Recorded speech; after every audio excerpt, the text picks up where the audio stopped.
Chapter 1, Why Real Change Starts Within, Lessons from Inside Out.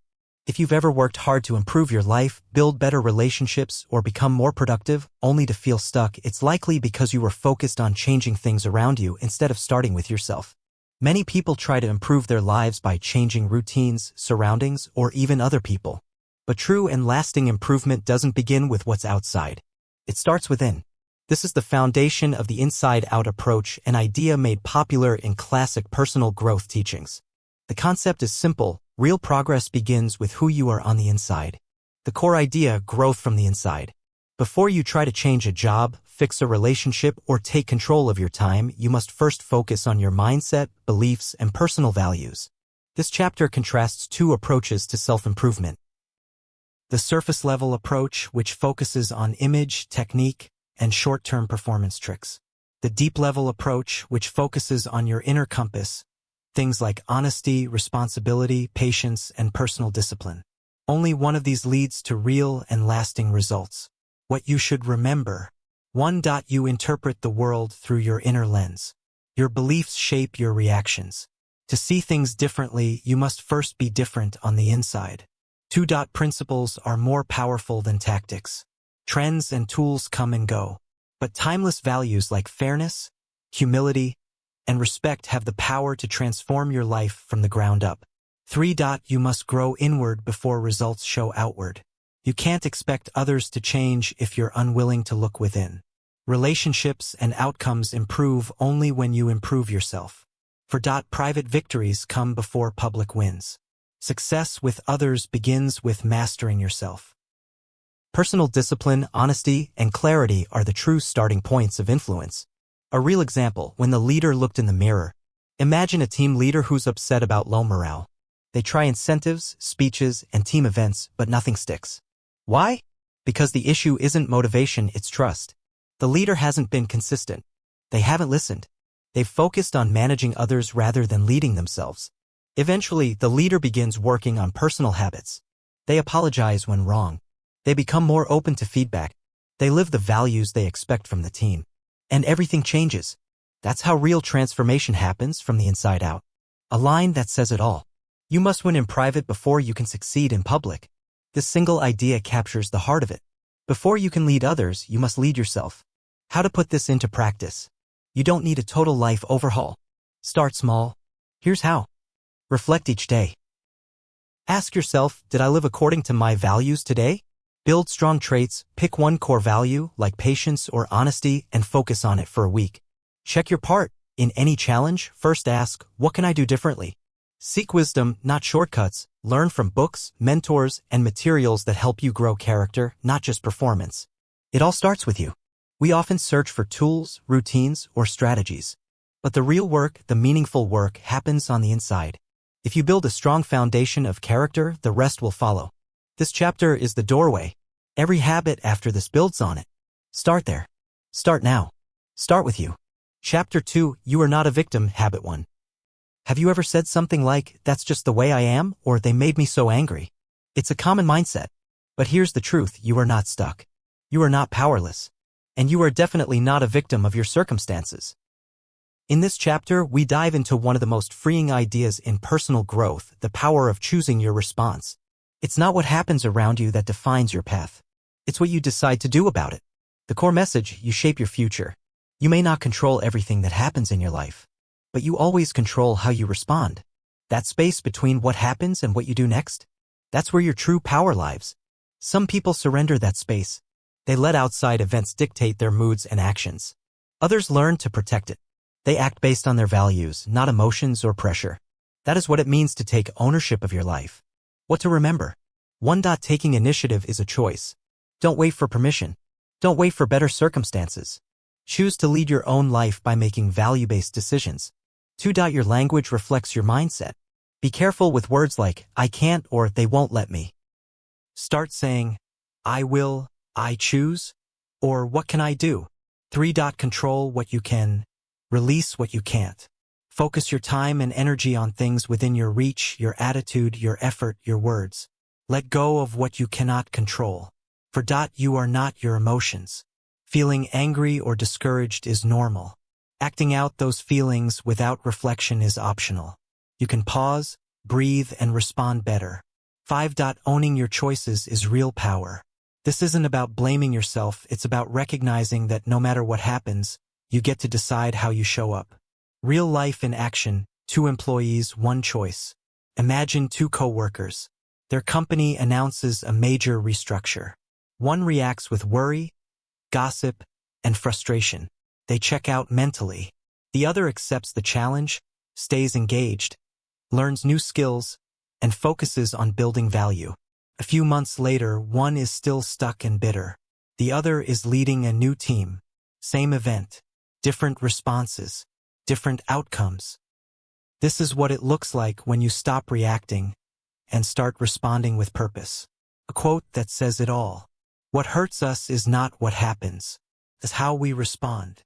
You can't avoid life setbacks, but you can avoid staying stuck in them. Your power lies in how you move forward. How to put this into practice. Start small. These steps will help you develop the habit of owning your response. Change your words. Catch yourself saying, I have to, and replace it with I choose to. It's a powerful mental shift. Map your influence. On a page, list all your current concerns. Circle the ones you can actually do something about. Focus on those. Pause before you react. When something triggers a strong emotion, stop. Take a breath. Ask yourself, what would my best self do right now? Reflect and track. At the end of the day, write down 1 moment you handled well and 1 moment you could improve. Build awareness through reflection. You are a creator. Being proactive is not about pretending everything is fine. It's not about denying pain or hardship. It's about deciding that, no matter what life throws at you, you get to choose your next step. You decide what kind of person you will be. This habit is the foundation of all the others. Once you understand that you are not a victim, you begin to act like a creator. And when you do that, your life begins to change. Chapter 3. Start with the end in sight. Habit 2. Do you ever feel like you're constantly moving but not getting anywhere meaningful? That's because motion isn't the same as direction.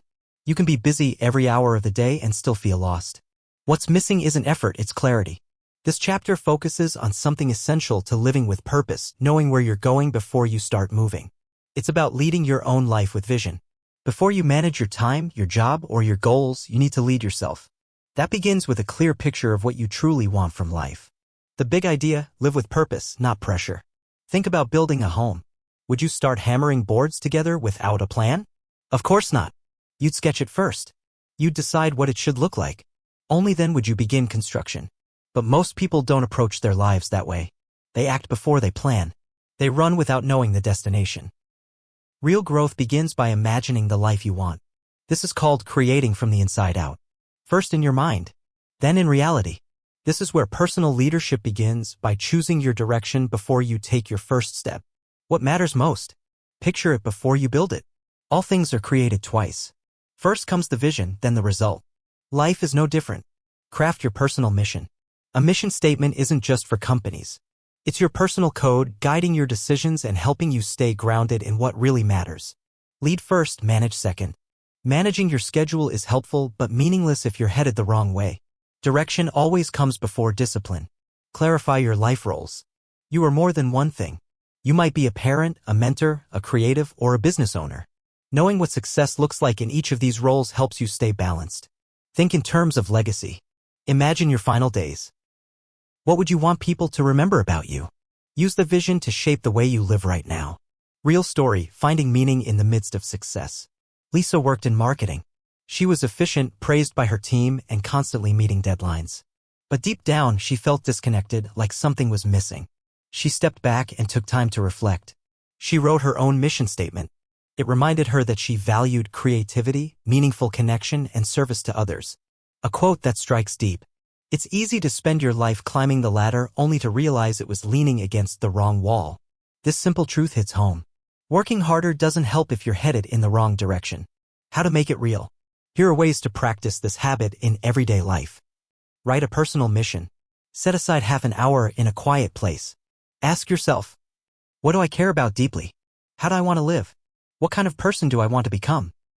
Picture your legacy. Imagine your 80th birthday. What would you hope your family and friends say about you? Use that vision to guide today's choices. List your life roles. Write down your key roles: spouse, parent, creative, leader, friend. For each, ask, what kind of impact do I want to have? Plan with vision, not just tasks. Set weekly goals based on your mission, not just your to-do list. Make sure your daily efforts support your larger purpose. Start each day with focus. In the morning, reflect for 1 minute on the kind of day you want to create. This short practice can recenter your mind. Lead your life, don't just run through it. This habit isn't just about goal setting. It's about living with intention. You're not here to chase other people's definitions of success. You're here to define your own, and then live it day by day. If you feel like time is slipping by without meaning, stop for a moment. Step back. Picture the life you want. Because when your vision is clear, your choices begin to align, and life starts to feel like it's moving in the right direction. Chapter 4, Focus on What Really Matters, Habit 3.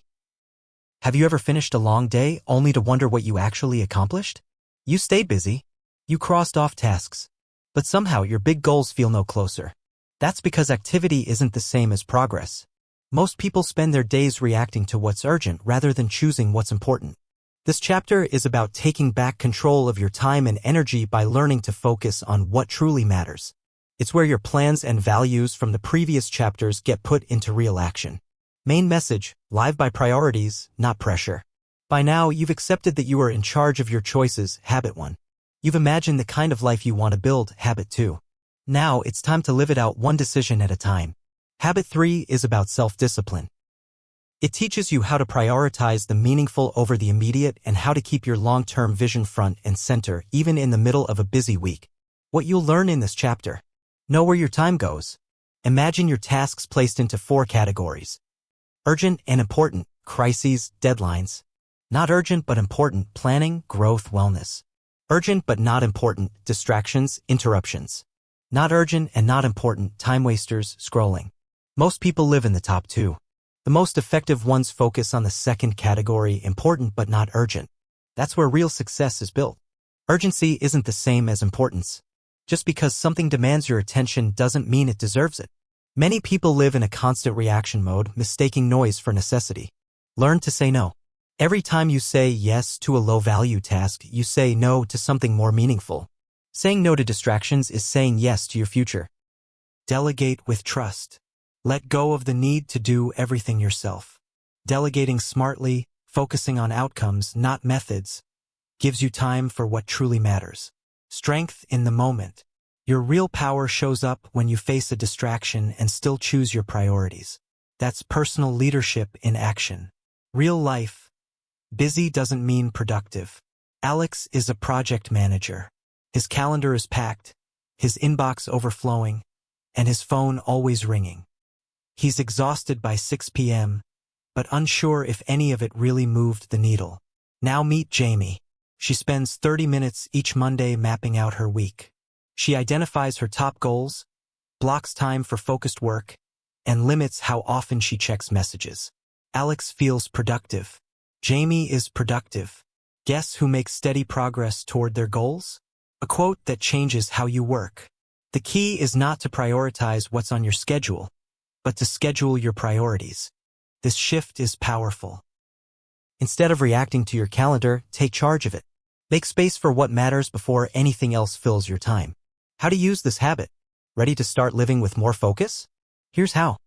Use the 4 categories. For a full week, keep a record of how you spend your time. Notice which activities are truly important and which just feel urgent. Plan each week on purpose. Set aside 30 minutes every Sunday or Monday. During this time, review your personal mission from Chapter 3. List your major life roles, e.g., parent, creator, mentor. Set 1 to 2 important goals for each role. Block time for those goals on your calendar. Block time for your priorities. Treat your most important goals like appointments. Protect those hours. Everything else fits around them. Say no with confidence. You don't have to accept every request. Be polite, but firm. Your time matters. Check in weekly. Reflect every week. Did you spend time on what truly matters? What can you improve next week? Clarity beats chaos. You don't need more time, you need better focus. This habit helps you spend each day in line with your bigger purpose. It turns intention into follow-through. It brings order to the chaos. It transforms your to-do list into a tool for real progress. So before you take on the next task, pause and ask yourself, is this what matters most or just what's loudest right now? Chapter 5, Real Success is Shared. You've been doing the work, growing, setting goals, becoming more focused and intentional. That's powerful. But now it's time for the next step. You can become excellent on your own, but you'll never reach your full potential until you learn how to thrive with others. This chapter marks the shift from personal growth to shared success. It's the transition from working on yourself to working with others.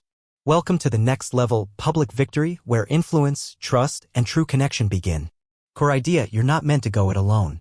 So far, the journey has been about strengthening your inner world, your mindset, values, and habits.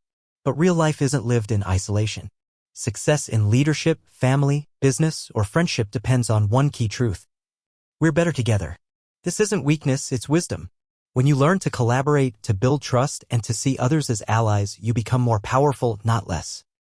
What you'll learn in this chapter. Independence is just a milestone. Becoming self-reliant is essential, but it's not the finish line. The next stage is learning how to grow and win with others. That's where the real magic happens. Trust is built over time. Think of trust like a savings account. Every time you show kindness, keep your word, or really listen, you make a deposit. Break a promise or act selfishly, and you make a withdrawal. Healthy relationships are rich in deposits. Strained ones run on empty. Aim for mutual success. Many people approach life as a competition. But that's outdated thinking. If you win and someone else loses, that's not real progress, it's imbalance. The strongest relationships and teams think in terms of we both win. How you see others shapes what you build. Your beliefs about people become self-fulfilling. If you see others as threats, you'll compete. If you see them as partners, you'll build something bigger together. A real example. Leadership that connects. Imagine you're leading a team. You're hitting targets. The numbers look great, but your team is drained, turnover is rising, and morale is low. Then you shift your approach. You listen more than you speak. You trust people with meaningful responsibilities. You recognize group efforts, not just solo wins. You create space for input and growth. What happens? People feel valued. They bring their best. The work improves not just because of numbers, but because of the culture. That's what shared success looks like. And it's possible in families, partnerships, and organizations of any size. A quote that changes your view. We don't see the world as it is. We see it as we are. Let that sink in. If you're struggling with a relationship, maybe the problem isn't just the other person, it could be how you're seeing them. Change your lens, and what you see will often change too. How to apply this today? Let's bring this chapter to life with a few simple, powerful steps. Check the health of your key relationships. Think of 3 to 5 important people in your life. Ask, is there trust here? Have I been making deposits or withdrawals? What's one thing I can do to strengthen this bond? Start making deposits. Do the little things that build trust. Keep your word, even with small things. Apologize when needed. Show up consistently. Be thoughtful with your tone, time, and attention. Look for mutual wins. When there's a disagreement or conflict, don't rush to win the argument. Ask, how can we both get something we value here? What's the best outcome for both of us? Practice listening before leading. Before jumping in with solutions, pause. Ask questions. Let others be heard first. This creates stronger connections than any lecture or advice ever could. Question your perspective. In tough moments, ask, am I making assumptions? Am I seeing this person as a teammate or a rival? Real strength is shared. You've already built a strong foundation. You've taken control of your habits, your mindset, and your goals. Now it's time to expand that growth outward. The most effective people don't just succeed on their own, they elevate others along the way. They create trust, inspire collaboration, and build environments where everyone thrives. That's what shared success looks like. And it starts when you stop asking, how do I win, and start asking, how can we all grow together? Let this be the beginning of your public victory. Chapter 6. Think bigger, win together. Habit 4. Most of us grow up in a world that rewards winners and quietly accepts that someone else has to lose. But what if that wasn't the only way? What if there's a smarter path? One where both sides come out ahead. That's the core of this chapter. A different mindset. One that shifts you from rivalry to collaboration, from scarcity to growth. It's not about being nice. It's not about letting people walk over you. It's about a practical, respectful, and confident way to approach life and leadership. This is the mindset that changes everything. Core idea. There's room for everyone to win. When you live with a win-win approach, you stop seeing life as a zero-sum game. You stop thinking, if they succeed, I lose, or I have to get my way or it doesn't count. Instead, you start asking better questions. How can both of us walk away satisfied? What solution helps everyone grow? What outcome leaves dignity intact on all sides? This mindset is based on three things: maturity, trust, and belief in abundance. When you lead with these, you change the tone of every room you walk into. Key lessons from this chapter. 1. There's enough to go around. People stuck in a scarcity mindset believe success is limited. They protect, compete, and withhold. But those with an abundant mindset know that success is not a pie with only a few slices. There's always more to create, more to share, more to build together. 2. Your character sets the tone. Before you can work toward win-win outcomes, your foundation matters. Covey emphasizes 3 traits. Integrity, living by what matters to you even when it's hard. Maturity, balancing your needs with others' needs. Abundance thinking, believing more is possible, not just for you, but for everyone. This inner stability allows you to lead from strength, not fear. 3. Trust is the real currency. Win-win doesn't work in low-trust environments. And trust doesn't appear out of nowhere, it's built slowly through actions. Keeping your word. Listening instead of interrupting. Acting with fairness even when you could take advantage. Think of it like a relationship account. You deposit or withdraw with every interaction. Win-win is only possible when the account has credit. 4. Clear expectations equals fewer conflicts. Confusion kills progress. One of the most practical parts of the win-win mindset is creating simple, clear agreements from the start. What are we both trying to achieve? Who's responsible for what? What does done well actually look like? When expectations are set up front, there's less resentment later. 5. It's strength, not weakness. Choosing a win-win solution doesn't mean giving up or settling. It means you're confident enough to care about others and yourself. Sometimes that means walking away when someone refuses to play fair. But most of the time, it means stepping up and finding common ground when others would walk away. A real-life shift, enemies to allies. 2 team leaders in a company were constantly clashing, fighting over budget, staff, and credit. One day, one of them took a risk. Instead of pushing harder, she said, "What if we teamed up? We'd have a stronger case together and both of our teams would benefit." That one conversation sparked a partnership. They presented a joint project. Leadership backed it. Results improved. The rivalry dissolved. That's what a mindset shift can do. Same people, different approach. Everyone wins. Quote that sums it up. It's not your way. It's not my way. It's a better way. That's the power of win-win. It's not compromise, it's elevation. You don't split the difference. You rise above it. How to make it real. Here's how you can start living this out right now. 1. Spot your default pattern. Ask yourself honestly. Do I usually push for my way at all costs? Do I give in just to avoid conflict? Do I tend to walk away when there's tension? Noticing your usual pattern helps you shift it. 2. Invest in trust. Start with the people closest to you. Keep your promises, even the small ones. Be honest, not just agreeable. Say, "I was wrong" when needed. Praise sincerely, not just for performance, but for effort and growth. 3. Set clear agreements. At home, at work, in friendships, be upfront. What are we both trying to achieve? What matters to each of us? How do we check in and hold each other accountable? Write it down if needed. Clarity builds trust. 4. Be bold, not controlling. Next time you negotiate something, speak clearly about what matters to you, but also listen deeply. Hold both things. Courage, standing your ground. Consideration, respecting theirs. 5. Learn to celebrate others' wins. Jealousy can creep in quietly. Don't let it stay. When someone else does well, take it as proof that success is not scarce, it's available. Their win doesn't block yours. It expands what's possible. Lead like it's not a contest. Thinking win-win is more than a strategy. It's a way of seeing people. It's how great leaders operate, how lasting partnerships thrive, how families grow closer, and how you move from surviving to thriving in every part of life. It's choosing connection over control, respect over rivalry, growth over ego. Because in the long run, the best kind of win is the one everyone shares. Chapter 7. Listen first, then lead. Habit 5. We live in a time where everyone wants to speak, post, or make a point. But real influence doesn't come from talking, it starts with listening. That's the heart of this chapter. It flips the usual approach. Instead of fighting to be heard, you become someone who creates space for others. And that's when real change happens. This isn't a soft skill. It's a sharp one. It can transform your work, your home, and every connection you have. Big idea, listening comes before influence. Let's face it. Most people aren't listening, they're just waiting for their turn to talk. They hear a few words and jump in with advice, judgment, or correction. But the real magic happens when you listen fully. Not just with your ears, but with your eyes, your attention, and your intent. When you make someone feel truly heard, you unlock trust. You learn what actually matters to them. And only then are they ready to hear you. What this chapter teaches. 1. Deep listening isn't common, but it's powerful. This kind of listening isn't about nodding or saying, I get it.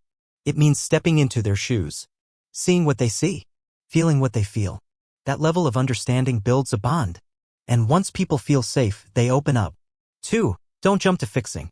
Think of it this way, if a doctor hands you medicine before hearing your symptoms, you'd lose confidence fast. Same with conversations. If you respond too quickly, you risk missing the point. People don't always say what they mean on the first try. Give it time. 3. People need to feel heard before anything else. Stephen Covey called this psychological air. Just like we need oxygen, we need to feel understood to relax and trust. Listening with care tells people they matter. And once that's clear, real communication begins. 4. Want to be heard? Earn it first. Ironically, the best way to be understood is to understand first. Why? Because it shows you're not just waiting to argue or correct. You're listening to get it. That earns you the right to speak with impact. A true example, solving problems by listening. A team lead sees things falling apart, missed deadlines, quiet tension, low energy. She could call people out. Instead, she brings the team in and says, I don't have all the answers. I want to hear what's really going on. Then she listens. No speeches. No quick solutions. Just presence. The team opens up. They talk about confusion, burnout, unclear priorities. Because she took time to understand, she's able to adjust things and the team turns a corner. That's leadership by listening. A simple phrase that changes everything. Seek first to understand, then to be understood. 8 words. But they carry the weight of real leadership, deep trust, and lasting connection. How to use this in real life? You can put this habit into practice right away. Here's how. 1. Pay full attention. When someone talks to you, give them your focus. Don't multitask. Don't interrupt. Don't plan your reply. Just be there. Notice their tone, their pace, what they're not saying. That's where the real message is. 2. Ask for more. Invite people to go deeper with simple prompts like, can you tell me more? How did that affect you? What was the hardest part? This keeps the conversation real and shows you're genuinely interested. 3. Paraphrase back. Once they're done, reflect back what you heard. Try. So you're feeling like, it sounds like this really mattered because. This isn't about being perfect. It's about showing you care enough to make sure you understood. 4. Resist the urge to fix. Unless someone asks, don't rush to give answers. Advice that comes too early often feels off or unwanted. Let them feel fully heard first. 5. Use this when it's hard. Especially in tense moments, listening makes all the difference. Try phrases like, help me see what you're experiencing. Let me make sure I've got this right. These shifts calm conflict and build bridges. Slow down to connect. This habit is more than a technique. It's a choice. A way of showing up. When you start by listening, everything changes. You build trust. You connect without pushing. You open the door to real solutions. In a world where people talk over each other, be the one who listens. That's how real leaders lead. That's how strong relationships grow. That's how you leave a mark that lasts. Chapter 8, Create More Together Than Alone, Habit 6. We live in a world that praises solo success. But real power comes from what we build with others. Habit 6 is about learning to work with, not just alongside, people. It's about creating results that go beyond what anyone could do alone. When we learn to blend our strengths and listen with care, we unlock something rare, creative cooperation. This chapter shows you how to move from competition to collaboration, from my way or your way to a new and better way, one that works for everyone involved. Big idea, don't settle, create something better. When people think of working together, they often imagine giving something up. That's called compromise, each side loses a little to move forward. But synergy is something else entirely. It's about discovering a better option neither side saw at first. Not your plan. Not theirs. But a new path you create together. When we value differences, communicate with honesty, and trust each other, we unlock solutions that are smarter, stronger, and more creative than anything we could do alone. What this chapter teaches. 1. Differences are your advantage. Many people avoid conflict or differences. But this habit flips that idea. Different opinions, skills, and ways of thinking bring fresh energy to the table. Don't push for sameness. Look for how each person's viewpoint adds something unique. 2. Real teamwork starts with listening. You don't get synergy by pushing your point harder. You get it by listening fully. When people feel seen and heard, they bring their best thinking forward. New ideas grow naturally from honest conversations. 3. The best solutions are often a surprise. Synergy asks a simple question: what can we come up with that works better than either of our ideas? This mindset is the key to resolving disagreements, improving group work, or finding answers in complex situations. It's not about picking sides, it's about rising above the usual choices. 4. Trust builds the bridge. Collaboration doesn't work without trust. When people feel safe to be open, even vulnerable, real progress begins. That trust grows when you show up with respect, patience, and honesty. A real example: one goal, many minds. Picture a company preparing to launch a new product. The developers want top-notch features. The designers care most about clean, beautiful design. The marketing team wants clear, simple messaging. At first, they argue. Everyone defends their own vision. But then they slow down, listen, and truly hear each other. They agree on a shared goal, and together, build something powerful. A product that's elegant, functional, and wildly successful. That's synergy. Not compromise. Not surrender. A whole that's greater than the sum of its parts. A quote worth remembering. In compromise, 1 + 1 = 1.5. But in synergy, 1 + 1 can equal 3 or more. This is the magic behind Habit 6. When you combine ideas, effort, and trust, the result is more than you thought possible. How to use this in real life. You don't need a big project or formal meeting to practice synergy.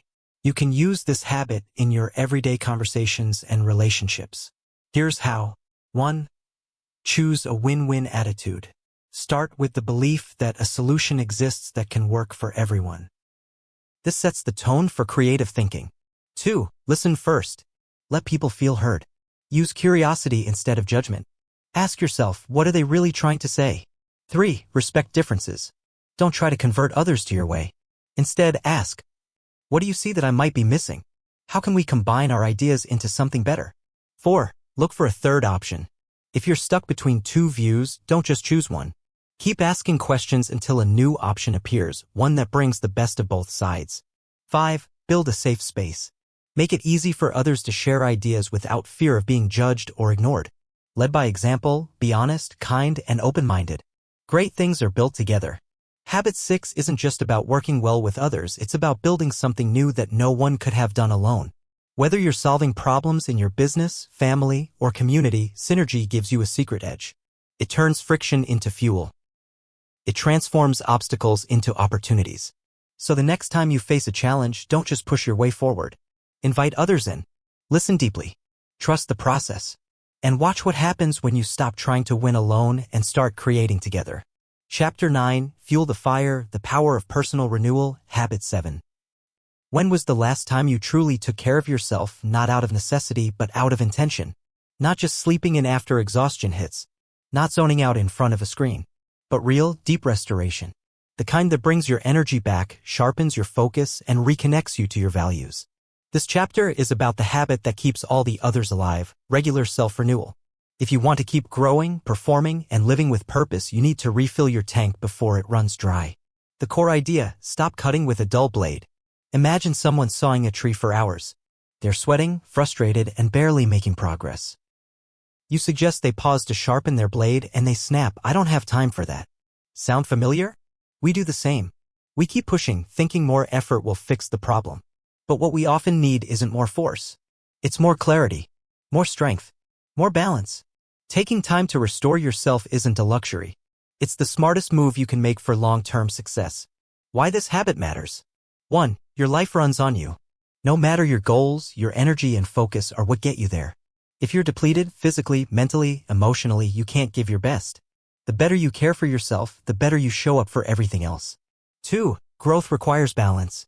There are 4 parts of you that need regular care: body, movement, rest, and good fuel; mind, learning, creativity, reflection; heart, connection, kindness, emotional honesty; spirit, meaning, values, peace. Ignore any one of these too long and the imbalance will show up in your life. 3. Renewal makes all other habits work better. You can't focus on your goals, lead others, or handle conflict well if you're running on fumes. Recharging regularly gives you the clarity and strength to live all the other habits consistently. 4. This isn't selfish, it's strategic. Putting yourself last doesn't help anyone. When you're rested and whole, you have more patience, presence, and power to bring into your relationships, your work, and your purpose. A story from exhausted to energized. Take a teacher named Rachel. She loves her students but works nonstop, grading papers late into the night, skipping meals, staying wired and tired. She begins to feel resentful. Her passion fades. Small things irritate her. She's close to quitting. Then she makes a shift. She starts walking each morning. She reads a few pages of an inspiring book before bed. She starts meditating for 5 minutes during lunch breaks. On weekends, she reconnects with friends. Slowly, the fog lifts. Her energy comes back. Her students notice the change. Her joy returns not because her job got easier, but because she got stronger. Quote to remember: you are your greatest tool. Keep yourself sharp. This simple truth holds the secret to sustainable success. When you stay clear, rested, and grounded, you bring your full self to everything you do. How to put this into practice? You don't need to retreat to the mountains. Start with small, daily habits that nourish you. Reboot your body. Walk for 20 minutes each day. Eat more fresh food, drink water. Set a consistent bedtime and stick to it. Feed your mind. Read books that challenge your thinking. Take notes or journal your thoughts. Learn something new even for 10 minutes a day. Strengthen your relationships. Call a friend and have a real conversation. Listen deeply when someone talks to you. Make time for people who lift your spirit. Nourish your inner life. Reflect on your purpose or long-term vision. Spend quiet time in nature or solitude. Pray, meditate, or simply breathe deeply. Tip: put renewal time on your calendar. Even 30 minutes can shift your entire day. Recharge to lead. The world doesn't need more worn-out, overwhelmed people. It needs grounded, present, and energized individuals who know how to care for themselves and then show up powerfully for others. This habit is the anchor. It holds all the other habits in place. When you invest in your own renewal, everything else becomes easier: your decisions, your relationships, your growth. So take the time. Recharge your energy. Restore your focus. Reconnect to your purpose. You are the tool that shapes your life. Keep it sharp. Chapter 10. Bringing it all together, building a life that lasts. After exploring each of the 7 powerful habits, one truth stands tall. Real change begins from within. This chapter is your invitation to pause, reflect, and decide who you truly want to become, not just in moments of inspiration, but in the steady rhythm of daily life. These habits aren't quick tips or trendy fixes. They form a complete system for personal and professional growth, one that's grounded in timeless wisdom and fueled by your willingness to grow from the inside out. Core insight: true growth starts within. If there's one message to carry forward, it's this. You won't build a meaningful life by simply chasing results. You build it by becoming the kind of person who creates results through character, purpose, and consistency. The habits work because they transform you from the root. They help you see clearly, choose intentionally, and live in alignment with what matters most. Success, then, is no longer about checking boxes. It becomes a reflection of who you are. What you've learned: a complete framework for living well. 1. Private growth comes first. The first 3 habits lay the foundation. They help you take ownership of your life, clarify your vision, and put first things first. They answer the question: am I leading myself well? 2. Connection requires character. Habits 4 through 6 focus on how you interact with others, with respect, empathy, and creativity. They only work if you've already built strength and clarity within. Ask yourself, am I building trust? Am I truly listening? 3. Renewal makes it sustainable. Habit 7 is the glue that holds it all together. Without regular renewal, physically, mentally, emotionally, and spiritually, your energy fades and your impact weakens. Growth isn't just about pushing harder. It's about renewing smarter. 4. You're creating every day. Each day, you're shaping your life by the choices you make, the thoughts you hold, and the actions you take. You're either living by design or drifting by default. These habits help you become a conscious creator. 5. Progress is the point. You don't master these habits overnight. That's not the goal. The goal is daily improvement, getting a little better each week, becoming more aligned with your values, and living with intention. A real-life shift from burnout to balance. Consider someone like Jason, a stressed-out team leader feeling overwhelmed and undervalued. He starts with habit 1, choosing how he responds instead of blaming his situation. Then he gets clear on his values and long-term goals, habit 2, and begins organizing his days around what truly matters, habit 3. As his confidence grows, he begins connecting more effectively with others, habits 4 to 6, creating solutions that benefit everyone. He ends his week by walking in nature and journaling, investing in his own renewal, habit 7. 1 year later, Jason isn't just more productive. He's more grounded, more respected, and more fulfilled. He didn't change the world. He changed himself. And that made all the difference.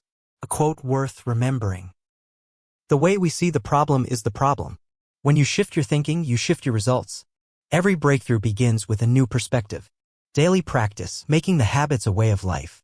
Want these principles to stick? Use these small steps to keep them alive in your routine. Weekly check-in. Ask yourself, what habit did I live well this week? Where did I fall short? What's one thing I'll do differently next week? Revisit your personal vision. Return to your mission statement often. Refine it. Let it guide your choices. Use it like a compass, especially when life feels unclear. Lead with empathy. In conversations, pause. Listen. Look for shared solutions instead of winning arguments. Schedule time to recharge. Make rest and reflection part of your routine, not just when you're burned out, but to stay strong and steady. Keep the lessons fresh. Reread a chapter. Teach the ideas to someone else. Talk about the habits with a friend or team member. What you teach, you retain. You are the work. This isn't the end. It's the beginning of a lifelong practice. You now have a system for living that can help you grow with integrity, lead with purpose, and serve with meaning. But no one can live it for you. It's your choice every day. So start small. Be honest with yourself. And don't give up, because the most important project you will ever work on is you.